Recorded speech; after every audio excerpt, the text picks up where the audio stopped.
On the night of February 10th, 1970, tens of thousands of Viet Cong and North Vietnamese troops are hiding deep in the Hao Ninh province of South Vietnam.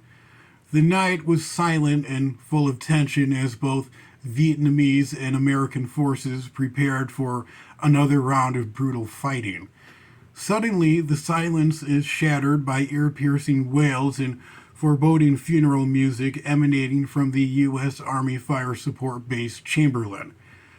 A man's disembodied voice is then suddenly heard exclaiming in Vietnamese, quote, my friends, I have come back to let you know that I am dead. I am dead, and I am burning in hell. I am in great pain. Everything around me is sheer hell. However, not everything was as it seemed. What sounded like an anguished Vietnamese soldier speaking from the beyond was nothing more than a ruse. One audio recording out of hundreds of other audio recordings that were made by U.S. forces as part of a military project, a psychological warfare operation known as Operation Wandering Soul. The goal of this operation was simple: to terrorize the enemy and make them flee from their positions. And even if the Viet Cong or the North Vietnamese saw through the ruse, it was still effective enough to terrify and ultimately demoralize them. But what exactly is a wandering soul? In Vietnamese tradition, it is believed that the dead must be returned to their homeland and buried in accordance to very strict and very specific funeral rites. If this is not done, it is believed that that person's soul will wander the earth aimlessly and in great pain. In Vietnam, Wandering Souls Day is considered to be one of the nation's most important holidays.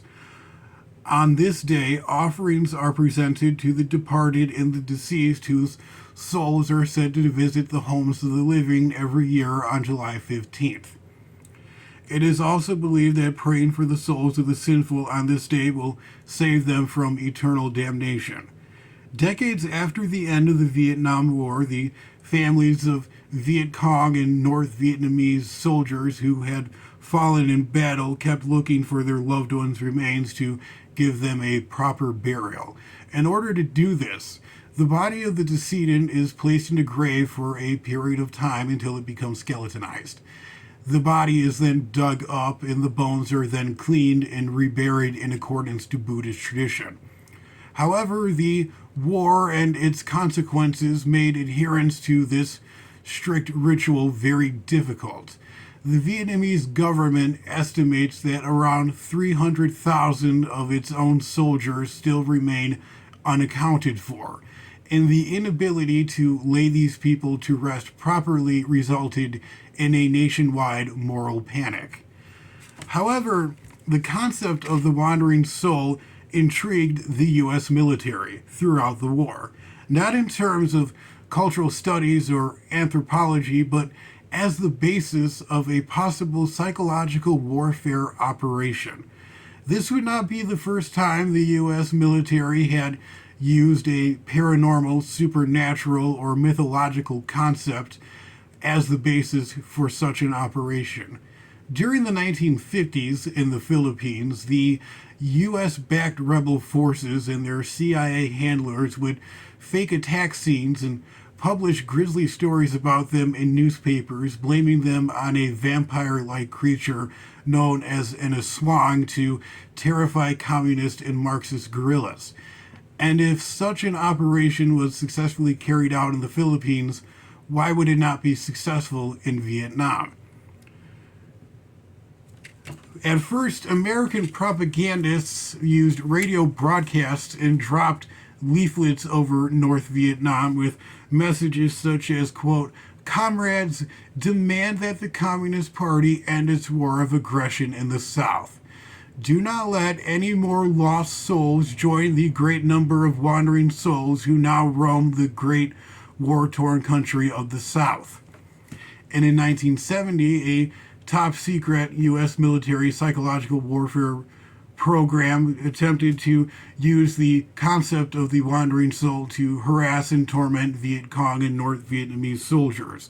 The plot was to record a series of eerie sounds and recordings supposedly coming from fallen soldiers. These recordings would then be played on a loop to create turmoil and chaos amongst the enemy. Operation Wandering Soul was eventually organized by the U.S. Army's 6th Psychological Operations Battalion in cooperation with the U.S. Navy. Psychological warfare operations were actually conducted widely throughout the Vietnam War. According to Time magazine, over 3 million leaflets were dropped over North Vietnam every day. They included safe conduct passes and maps showing the way out of communist territory. These various psychological warfare operations were often at the heart of America's wartime strategy in Vietnam. But how could such a ruse be engineered? According to Sergeant Major Herbert A. Friedman, one of the members of the project, members gathered in Saigon studios to record the tapes. South Vietnamese voice actors and actresses were hired to play the ghost soldiers, and they did the recordings in an echo chamber to give the tapes a more eerie feel. In one of the tapes, a young girl is heard calling out for her father. A man answers her call by saying, quote, "Who is that? Who is calling for me? Oh, it is my daughter. Do not be sad or afraid, my daughter. Daddy is back at home with you, but my body is gone. I am dead." The voice goes on to explain that he is now trapped in hell because of the senseless death, adding, quote, "It is senseless, utterly senseless my death was. But when I realized the truth, it was too late for me. But it is not too late for you, my friends, to be reunited with your families while you are still alive. Do you hear what I am telling you? Please, go home, my friends. Go home." Another tape had 20 seconds of women and children crying whose sons died senselessly for communism. The cries then became laughter, and the announcer then says that the soldiers should not ignore the sounds of their children playing, and the announcer goes on to then say, "Why don't you go and join your families? They are waiting for you." Another tape, which was nicknamed No Doze as a crude joke implying that no Viet Cong or North Vietnamese soldier would be able to sleep soundly after listening to the tape, contained a conversation between a mother and her child that went as, quote, "You miss Daddy. I miss Daddy too. Why doesn't Daddy come home? I guess he doesn't care for us anymore." The recordings also included Buddhist funeral music and shrill wails and moans. The American forces intended to make it seem that the sounds were coming from fallen Viet Cong and North Vietnamese soldiers urging their comrades to defect and abandon the war. Vietnam veteran Chad Spar was there when the tapes were first played. During night ambush patrols, the patrols would set up loudspeakers where enemy troops were located. There was no particular reactions at first when the tapes were played other than random shooting. They would later capture enemy soldiers who admitted to being frightened by the recordings. But not only were the enemy soldiers terrified by the tapes, but also nearby villagers were as well. Spar later explained in an interview, quote, "They could not understand the technical side of it, and because they were very superstitious to begin with, they were very susceptible to the messages of the tapes." They would also play the tapes on loudspeakers that were mounted on U.S. Army helicopters. They would drop small Republic of Vietnam flags and pamphlets urging surrender as well. This proved problematic for the helicopter's gunners, who knew that they would receive enemy fire when they played the tapes, so the helicopters that had the loudspeakers were escorted by helicopter gunships who would return fire at the very first sight of the Viet Cong or North Vietnamese forces. The tapes were sometimes played in conjunction with a device known as a laugh box. When turned on, it emitted an irritating laugh. Lieutenant Junior Tom Burns said about the strategy, quote, "It was most likely very effective it gave me the creeps and I was the one causing it. A captain of the North Vietnamese army anonymously gave an interview to the BBC and said that the soldiers were deeply affected by the Wandering Soul tapes. After hearing the recordings for days and nights on end, they became homesick, isolated, depressed, and ultimately very angry. These feelings only motivated them to fight harder.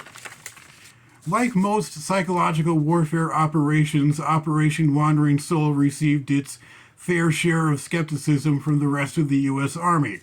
Rick Hoffman, a member of the 6th Psychological Operations Battalion, said in an interview with the BBC, quote, "They, the Viet Cong, the North Vietnamese, and even our South Vietnamese allies did not quite understand exactly what we were trying to do with this operation.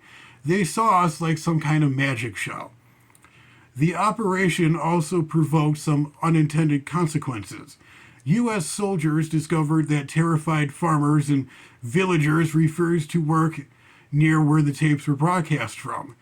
Allied militia soldiers also refused to go anywhere near where the tapes were broadcast from either, and also refused to fight the Viet Cong or the North Vietnamese out of fear of provoking the Wandering Souls. As soon as the American battalions played the tapes, they received more accurate and heavy enemy fire, and this was done as an attempt to drive away the evil spirits. The American soldiers were also terrified of the Wandering Soul tapes as well, as one unidentified American private later said, quote, "It scared the hell out of me and it kept me awake at night." The U.S. forces were also not allowed to play the tapes within earshot of the South Vietnamese troops, as they were also firm believers of the Wandering Soul concept and would become easily terrified because of them and would also refuse to fight. The extent of the operation's success, however, is not entirely clear. However, psychological warfare operations like Operation Wandering Soul were not like other military operations. They were used on multiple occasions, both before and after combat, and despite its controversial nature and unforeseen consequences, Operation Wandering Soul has earned its place in history, proving that the power of belief can be just as dangerous and deadly as any other weapon of war.